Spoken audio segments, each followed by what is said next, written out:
Questo è un dono che ho voluto fare alla mia città e a tutte le persone che amano la storia come me, perché Oderzo ha un patrimonio immenso, un patrimonio culturale veramente notevole, non solo nelle facciate ma anche negli interni delle case. Oderzo merita un'attenzione da parte di studiosi che vogliono continuare questa ricerca, per la quale abbiamo cercato di farla con un metodo scientifico. Questa è una visione insolita, perché noi non vediamo in questo volume la Venezia riflessa nella laguna, ma vediamo Venezia riflessa nell'entroterra.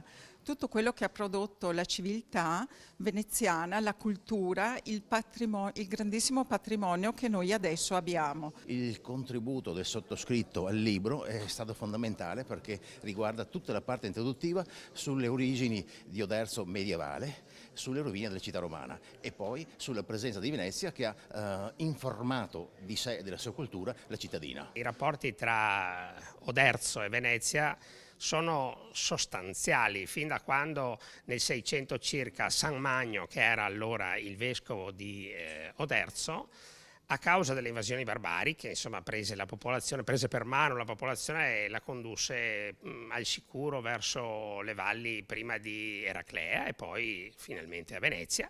Tant'è vero che 7 chiese di Venezia sono state fondate proprio da San Magno, vescovo opitergino, quindi forse è grande dire che gli opitergini hanno fondato Venezia, ma un fondamento di questa storia c'è veramente.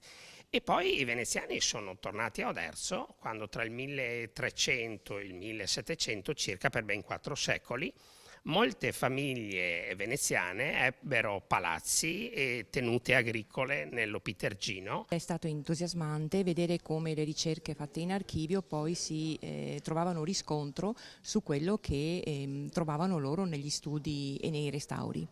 È stato interessante poter ricostruire attraverso anche le immagini e i fabbricati storie di famiglie, della città, dei commerci e di quant'altro si viveva in questa città.